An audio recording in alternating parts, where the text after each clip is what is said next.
So let's get right into it. Let's talk Okay. about tools undertow, and I think you have the stats pulled up there. Yeah. So Tools Undertow, and are we going to do music at the beginning? Maybe. No, I'm just gonna No. pick a song to put in. Okay, that sounds well. Josh played a song at the very beginning of the montage. You heard it. It's Tool from Yeah. Undertow, which Probably is the album we're sober. covering That's right now. the most famous song, I think. Off that Sober, album. yeah, Yeah. yeah. That's what I would advocate for. Yeah. But if you want my 2 cents, so anyway, so Undertow by Tool comes in at number 226 in the 1990s on Best Ever Albums, number 20 in 1993, number 1,200 of all time. It's actually Tool's fifth highest rated album Wow. on Best Ever Albums, which I was a little surprised by. But it's behind 2019's Fear in Column. Inoculum, excuse me, Fear Inoculum.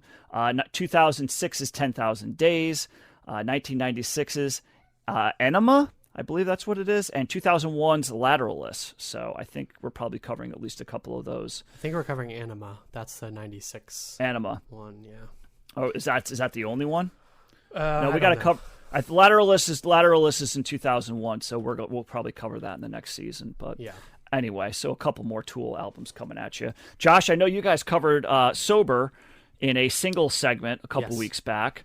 What was your take on that again? Well, I don't know if you want to go first on your take on Tool overall Sure. or your familiarity with it, but go ahead. Yeah, we talked about Sober on bonus 5 a while back, and I had no experience with Tool. I kind of only knew them by reputation, and I had always paired them with Nine Inch Nails in terms of like that those 90s bands that were like dark and intense, and that I kind of like not necessarily stayed away from, but when they're not in your orbit or you don't have anybody that likes them, then like you don't necessarily seek it out. Right. At least I didn't at the time. And so I like that song. I was impressed with the video too. That was kind of my main memory of that. It's kind of a memorable video that fits along thematically with like the darkness of this album. That would be one thing. Is that the stop animation? Is that what that is, Yeah, Josh? stop motion animation. Stop motion. That's it. Yep. About a little like clay humanoid trapped in like an apartment, and a lot of stuff goes very on. dystopian. Yeah. Yeah, it's definitely a good video, I think. Unique and memorable. And so that's really all I knew from this. And then listening to this album, it's kind of that's the microcosm of the album, I would say. It's very dark. It's a metal album, I would say. I guess they get lumped in with like industrial too, or kind of art rock, but yeah, it's also said here alternative metal and progressive metal. So this kind of falls in the prog metal era, like Rush, right? Rush was kind of like an early prog metal type band. Yeah, but Rush sounds very different than it does exactly, they're which more is metal. why they're like prog rock, and this is like metal prog. yeah, maybe that's more. Yeah, it's because I don't know if Rush is really metal, but they're a harder rock band. But yeah, they're both in the prog. They have both been labeled prog in some way, shape, or form before. But yeah, this is I would definitely classify this as a metal album. And in the vein of who else have we talked about recently? We talked about Helmet, I think, and Slayer, but they were that was a little 80s. while ago. Yeah. I guess point being, I like this album better than both of those albums. I really like the guitars on this. I really liked how heavy and melodic this album was. I feel like the elements of grunge are kind of influencing this, even though they're not really trying to do that sound. Although I did get some like kind of Soundgarden type of like feel to them at times. There's like there's like a sludgy. Yeah, same thing. And Maynard James Keenan does at times sound like Chris Cornell, not always. And it's more of like in the low register, not like when Cornell hits the high notes, which Keenan doesn't even like go for, or I don't think it's what he's interested in. But this is a very dark album thematically. There is a lot, with songs like Prison Sex and Bottom and Crawl Away. Just in the titles alone, I think you can get a feel of like what's going on with this guy. I don't know what is going on with this guy. He's very he's got some issues based on the lyrics. The song Intolerance starts it off, and there's pretty heavy guitars, and he says lie, cheat, and steal repeatedly on that. Yeah. Later on in Bottom, he says, my piss and moans are the fuel that set my head on fire. I'm dead inside. So that's like, I mean, that's pretty dark and introspective. Bleak. And bleak. Brooding was another big word I picked up on. And so it's definitely imagistic, picturesque. I don't know. He has a good way with words. I think thematically the lyrics fit well with the songs. I like the rhythm and pacing of this album pretty well. The bass is pretty great on this as well. Swamp Song would be a song that I really like that's kind of in the middle back half of the album. And in terms of the prog elements of it, they're not afraid to kind of like have some different movements within the songs, and they have like some crazy like instrumental guitar breakdowns too at the end of songs, especially on a song like Undertow. That was pretty crazy. And then in 4 Degrees, I think they have something that sounds like a sitar, or maybe the guitar just is set to sound like that, so that's interesting as well. And then the final track, Disgustipated, which is a funny portmanteau, I think, and or made up word. It's pretty harsh as well. Yeah. And has animal sounds in it and takes its time. Overall, I think musically, as you and I are both music before lyrics people, I was pretty into this album. I thought it didn't like blow me away, but I really liked from song to song kind of the feel and the rhythm of the guitars, and that's often enough to make me keep me interested. And he has a pretty good voice too, I would say, overall. Yeah. And I mean, I've known Tool for many years. I remember this being on MTV. My friend, a good friend of mine, actually owned this album, and I remember all the artwork inside it. It's kind of like, it's very kind of dark artwork too. It's like there's nudity in it, but there's like a really obese woman, and there's also like a rail thin male, and they're like naked. And it was one of those, I didn't do much research, but I did read this, that I guess when the album came out, stores like Walmart weren't going to sell it.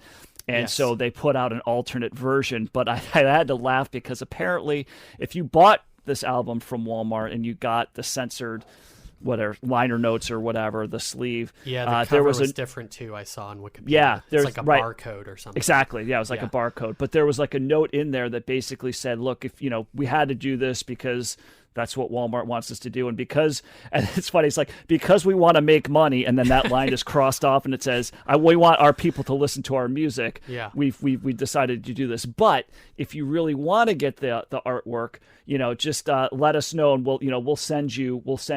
give us your address, write to this, and we'll send you the artwork free of charge. So they did that. Apparently, I don't know if they did that, but that was the note in the liner notes.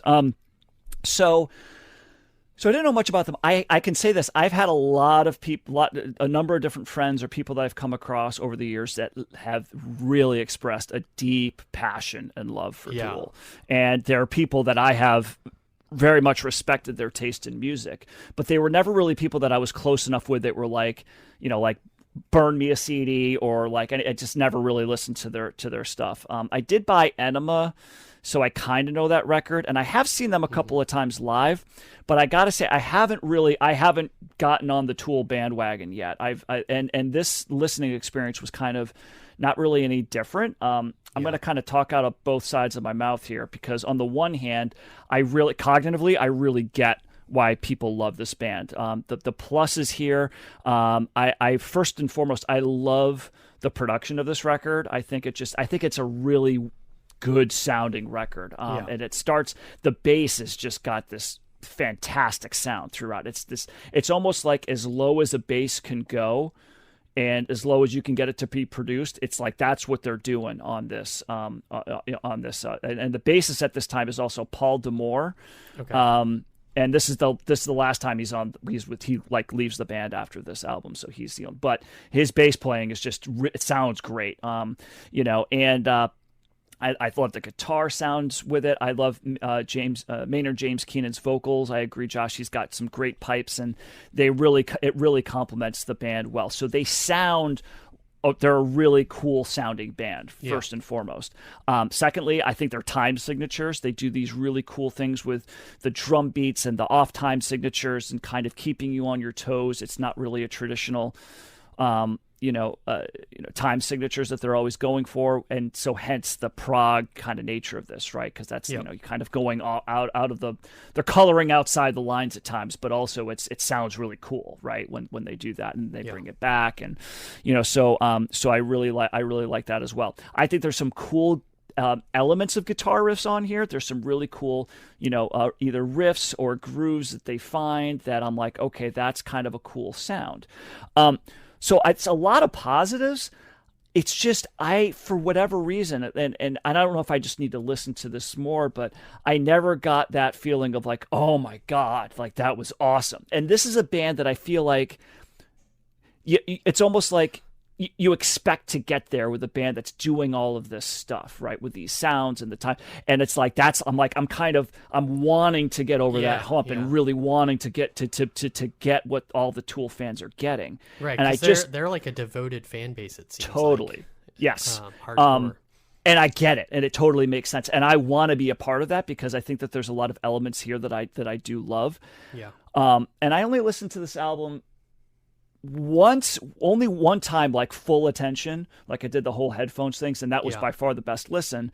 But a couple of other times as well. And I don't know, I feel like if I'm going to get there, I might need to give this more attention, but I also don't know if I'm going to, because I have heard other Tool stuff. I've seen them live, and I've yet to be like blown away by this band. And I'm kind of upset about that, because I would really like to, because this is the type of band that someone should love. But I don't know, man, like it doesn't, when I hear the cool riffs, I can't get much past, oh, that was a cool riff, right? Or that's, right. So it's like all these elements kind of coming together, but like, it's also not connecting with me the way that I would like it to, I guess. Yeah, I get what you mean. You have to be in a certain headspace, I think, to connect with the feeling this album evokes, and lyrically, if you're into the lyrics, like, I think that complements the sound pretty well. But I get what you're saying. Like, it never clicked for me in the sense that, like, wow, this band is pretty amazing, and I want to listen to more of them. I appreciated it more than, and respected it more than, like, kind of really emotionally responded to or it. buying into it. Yeah. Oh, the other thing that they do really well is build, right? Yeah. So they'll start off and they'll just be like the bass part, and then the drums come in, and then they throw a little guitar on, and it's just like they layer things, and then it builds to this big, kind of climax of part of the song. Definitely. And it's just like, yeah, and it's there, and I'm like, okay, it's cool, right? And so, and I don't know. And then there were towards the end, I thought the first half was definitely better. Yeah. I think that some of the tracks at the end, I think I was getting a little bit bored at the end. And I don't even know, Josh, it's definitely dystopian and dark and all that, but I don't know if I would say that it was too much of that. This is not the Cure pornography, right? That was just like, okay, like that's way too intense. This is an intense album, but it wasn't necessarily the intensity that was pushing me away a little bit. It just, honestly, I don't know. Maybe it's just the song craft, right? Like the actual, just the songwriting, or the riffs weren't as good as I would like them to be, as well as good as this sounds, as excellent as the production is. It just, at the core of where the song is, or where the melody was, or what the riff was, it wasn't like, I was left wanting a little bit more, I guess. Yeah. Maybe I'll feel differently if I listen to this more, or maybe the other albums that are coming up. But yeah, I know John doesn't like Tool. I think the quote that I remember him saying is this is metal for people that don't like metal, which I guess I get right. He's saying that basically, it's too the prog element of it, right, is just not, I don't know, he'll probably speak more intelligently. I don't want to speak for him, but it's not a traditional, like, heavy metal type album, right? These guys are clearly going in a little bit of a different direction. Yeah, there is like an art rock element to it. Yeah. I think on some level.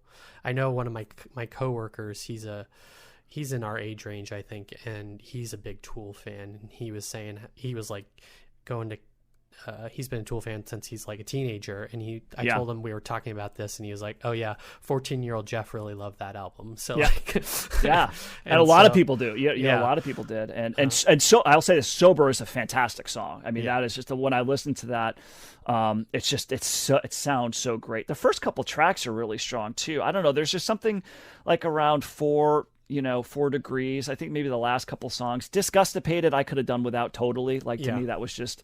He kept going, this is necessary. And I'm like, is it necessary? I don't know if it is, I was kind of not really feeling that way. So that's, that to me, even if I were to go back to listen to this album, I would probably skip right over that. It's, I don't know. That's not really it's as much of a song as the other songs were, but I was getting a little bit bored towards the end, which was not a good feeling to have either. I was kind of getting done with it, but I thought that the first, I don't know, 4 to 5 songs were pretty strong. Yeah, I'm with you. I think around 4 degrees is when I started tailing off as well. Mm-hmm. I am interested enough in this band that I'm curious to see where they go, because I feel like they're not going to stay in this kind of metal sound, or I think they're going to branch out a bit more, maybe become a bit more experimental. Not knowing if I had to guess, I don't know. I don't know. I mean, I'm trying to think of Enema. I mean, I don't remember if Enema's like really sounds that much different, but it's been a while since I listened to that record. I don't really have a recollection of much of my take on that, so it'll be good to do that again. Some of this reminded me a little bit of Muse as well. Like, yes, it's kind of like that came to mind too. Like a and I don't want to say because sometimes my quibble with Muse sometimes is I feel like they're trying to do too much. They're throwing too much at the at the wall, but I don't feel like Tool's necessarily doing that. It's just like some of the elements just sounded a little bit like it's dramatic, right? Muse can be dramatic too. It's like this theatrical kind of thing, and I think maybe that might have been what I was picking up on. So yeah, I'd go thumbs in the middle on this, with the potential to go up upon more listening. I think our week was cut short a little bit this week, and I didn't maybe give it the full attention that I would have liked to, but I was, when I really listened to it intently, I think that was I felt pretty solidly about that. So I don't know, it might not rise much more than thumbs in the middle, but in terms of respect and appreciation for what they do, that's very high. That's the main thing I'm most disappointed with. Like, I want to love this band, and I just haven't gotten there yet. Yeah. I'd give it a mild thumbs up. I think there's enough there for me that kept my interest, and I wouldn't be put off if somebody like, let's listen to some Tool, even though I can't imagine what situation I'd be in for that. But I wouldn't be like, I was like, Tool, ugh. Like, no, I wouldn't feel that way. So. Well, when you go hang out with your coworker Jeff, that's when you have them put it on the background. There you go. Right. Yeah. Right. So there you go. And I'm pretty sure. Well, we'll see what John says when we call it. He'll go in more to it, but I'm pretty sure he'd be a thumbs down on this. Yeah. Well, he said he was going to listen to the album, so he'll give a recap, I'm sure, next week. Yeah. All Very right. good.